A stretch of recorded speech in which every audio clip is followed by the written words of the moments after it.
Ia mengendap-endap ke rumah pacarnya. Pacarnya sedang mandi, dan mengajaknya mandi bersama. Tentu saja, tapi, saat melepas celana, ia terdiam. Aku tidak boleh melepas sepatuku. Setelah bilang begitu, ia pergi. Pacarnya marah. Ia tidak bohong. Sepatunya tidak boleh dilepas. Namanya Max. Ia punya toko sepatu. Sebelum memakai sepatu itu, tampangnya biasa saja. Beberapa hari lalu saat bekerja, mesinnya meledak. Di sudut gudang, ia menemukan mesin jahit usang. Setelahnya, Max menatap sepasang sepatu indah itu, dan mencobanya.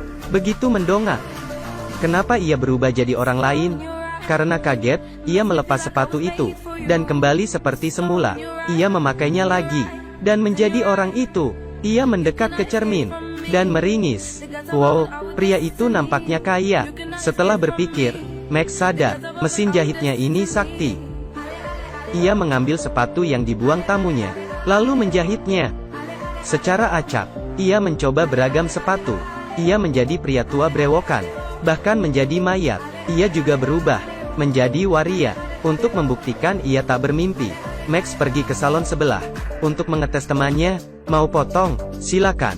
Tidak, aku hanya lihat-lihat. Rupanya ini bukan mimpi. Max kegirangan seperti bocah. Setelah itu, Max terus berubah wujud. Saat memakai sepatu pria Cina, ia pergi ke taman untuk tai chi. Saat makan di restoran, ia pura-pura ke toilet, dan keluar sebagai orang lain. Pelayan mengira ia melihat hantu. Ia juga memakai sepatu bocah, dan bermain di taman. Tanpa takut malu, ia melihat orang kaya memarkirkan mobil, dan mengikutinya pulang. Ia menyamar jadi Ludo dan meminta sepatu pria itu, lalu bersenang-senang dengan mobilnya. Kebahagiaan itu singkat. Malamnya, di rumah, ibunya yang renta sudah menunggunya. Ibunya menderita demensia. Max adalah satu-satunya keluarga. Ayahnya pergi saat ia kecil. Sampai sekarang tak ada kabar. Meski begitu, setiap ibunya kumat, ia akan menganggap Max sebagai suaminya. Ia sering bilang, ayahnya adalah pria romantis. Max bertanya keinginan ibunya. Ibunya bilang, ingin makan malam dengan ayahnya. Max mencari sepatu usang ayahnya. Selama 30 tahun terakhir, ia tak pernah membahagiakan ibunya. Sekarang, kesempatan datang. Malam itu, ibunya berdandan, dan menunggu ayahnya di ruang tamu. Pintu terbuka dan ibunya kaget. Ia tak percaya apa yang dilihatnya. Kemana saja kamu selama ini? Ayahnya bilang, aku beli pir kesukaanmu. Ibunya tertawa.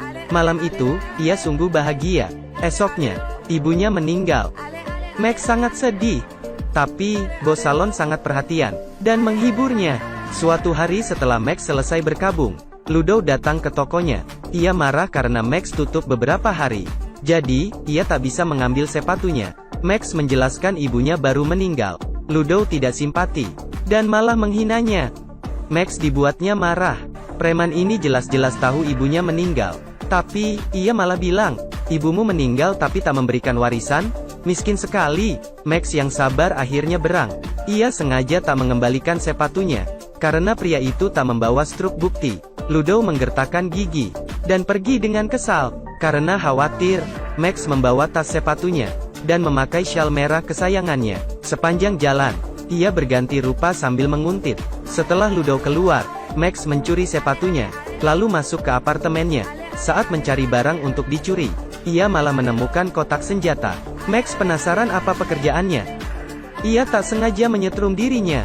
Setelah bangun, ia memakai sepatu preman itu dan pergi. Tiba-tiba, aku punya kembaran?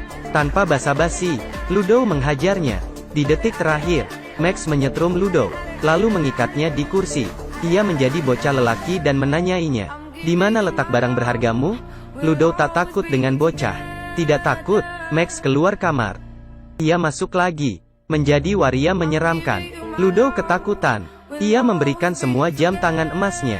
Saat itu, teman Ludo datang. Mereka bilang ada urusan. Max penasaran, dan mengikuti mereka. Max sampai di rumah Elaine, bos properti. Ia memberi Max sekantung uang, dan tugas untuk mengusir seorang pria miskin bernama Solomon, di daerah tempat tinggal Max. Max setuju. Yang ambil uang kan, dia. Lagi pula yang kerja juga Ludo. Max kembali untuk melepas ikatan Ludo. Tapi, Ludo sudah menunggunya. Mereka berkelahi. Max menendang Ludo dengan sepatu hak tinggi, tapi malah menancap di lehernya. Ludo tewas seketika. Max panik dan kabur. Bahkan ia lupa membawa uangnya. Max yang tidak tahu apa-apa, kini menjadi kriminal. Esoknya, setelah pikir-pikir, akhirnya ia menyerahkan diri. Sesampainya di kantor polisi, Pak, aku membunuh seseorang dengan sepatu hak tinggi. Polisi tak percaya. Max bilang, kalau tak percaya ikut aku saja. Mereka tiba di TKP. Di mana mayat Ludo? Max dikira mengerjai polisi. Ia pulang ke tokonya. Saat masuk ke rumah, astaga, uang dan sepatu itu ada di atas meja. Ada apa ini? Max khawatir. Ia mengembalikan uangnya. Tapi, bos salon menghalanginya. Ia memperhatikan gerak-gerik Max aneh akhir-akhir ini. Ia tutup toko dan keluyuran. Sebelum ayahmu pergi, gerak-geriknya sama denganmu. Bos salon yang paranoid mengusir taksi Max. Max keras kepala. Ia mau mengembalikan uangnya. Ia pergi ke rumah Elaine, berpura-pura menjadi pacar Ludo, dan mengembalikan uangnya. Tapi, mana bisa, Elaine marah, dan menyuruh bawahannya membunuh Max. Di jalan sebelum dibunuh, Max punya ide. Ia memakai sepatu mayat, dan menjadi zombie. Bawahan Elaine kaget dan banting setir. Max langsung kabur, dan memutuskan melawan. Ia menghubungi komite sosial. Mereka ingin memboikot pembangunan real estate. Mereka menemui Solomon yang tidak mau pindah. Ia adalah target Elaine. Max menipu uang Elaine, dengan pura-pura setuju menjual rumahnya. Tapi, Solomon asli tetap mendapat rumahnya. Sesampainya di sana, Solomon yang asli bilang, orang yang kamu beri uang itu bukan aku. Aku tetap tak menjual rumah ini. Elaine berang, dan mengancam akan membunuh keluarganya. Saat itu, wartawan di balik pintu keluar. Mereka mendapat bukti. Elaine pun tertangkap basah. Tak lama setelah itu, masalah Max belum selesai. Suatu hari, ia diculik. Tapi, sebuah truk menghentikannya. Tiba-tiba, Max bangun di salon.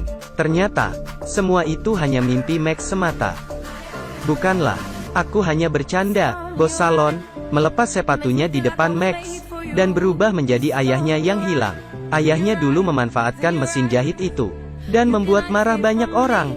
Jadi, ia terpaksa berganti rupa, dan pura-pura jadi tetangga mereka. Ternyata, ayahnya yang memusnahkan mayat Ludo, dan menghalangi mobil penculik. Meski sepatu mahal dan bermerek, kalau nomornya tidak pas, tidak akan nyaman dipakai. Bukankah manusia juga sama begitu?